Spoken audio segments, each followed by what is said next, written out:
What's up, man? Bro, I want to go talk to Lucy, man, but I don't know what to say. Do you really not know what to say, or are you scared that it won't be good enough? Bro, she won't judge you that much. Yeah, I know that. It's just my anxiety talking. Then why do you think you're still scared? I don't know. I know that it's stupid, but I just seize up. Okay, then the problem must be deeper. It must be rooted in your unconscious. Okay, well, quick, Lucy's gonna leave soon. How do I get it out? You can't. What do you mean I can't? I mean, you can't take out an unconscious belief. It's deeply rooted like a parasite. You have to starve it. Explain. You have to stop letting your anxiety feed the belief, and you have to repeatedly tell yourself the new belief and collect evidence for it.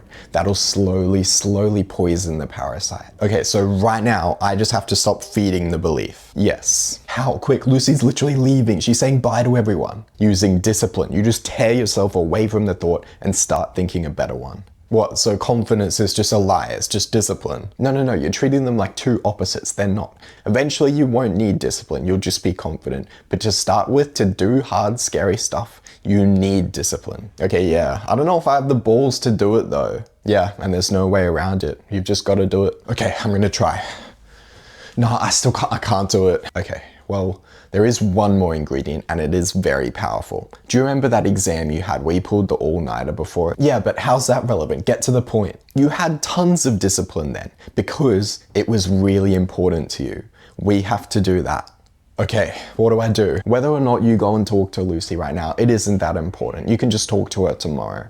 What is important is who you're gonna be and what your life is gonna be like in 5 years. Yeah, you're right. Are you thinking what I'm thinking? Yeah. Ask yourself, who do you want to be? Now you've linked this tiny thing of talking to Lucy to this massive thing of who you want to be in the future and what you want your life to be like.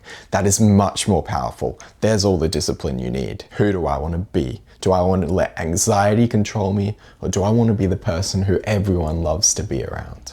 Hey Lucy, wait. Here are some actionable steps. You are going to yell, "Banana!"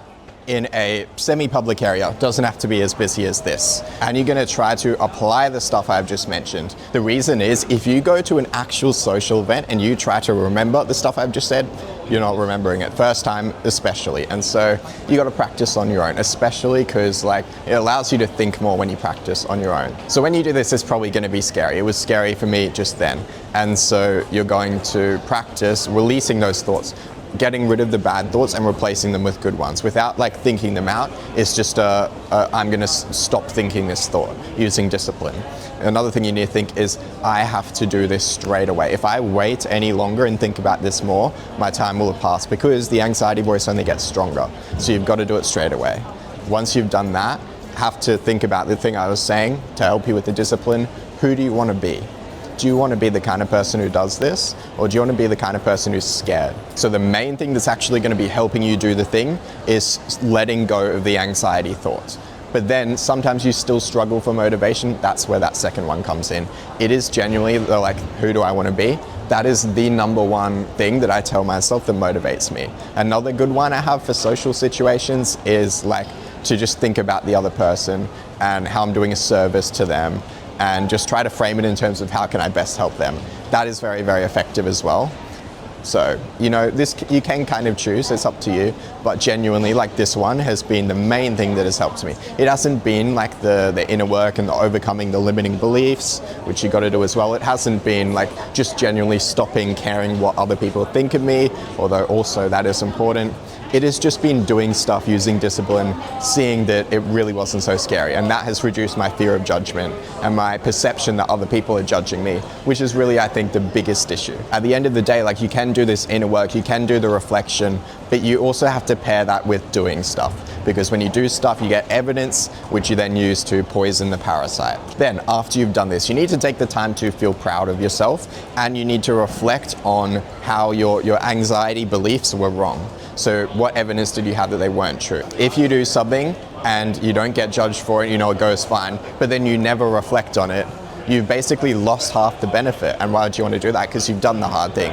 You need to reflect afterwards so that you can actually see and collect the evidence, oh, people aren't really judging me. That's how you overcome your fear of judgment, by reflecting afterwards as well. And the feeling proud of yourself, that's going to help with the discipline part, because you're going to be getting positively rewarded each time you do something hard. If you don't give yourself the chance to feel proud of yourself, or if you just go, oh, you know, I took too long to do it, or, you know, I should have done this even harder thing. If you're too hard on yourself, you've got no reason to do something again. If you are proud of yourself after the win, you're going to do it again. So remember that one single action is better than 100 YouTube videos watched with nothing learned from it. Make sure you do something today while your motivation is highest, because right after you've watched this video, now is the time to do it. So hope that helped. Subscribe and have an amazing day.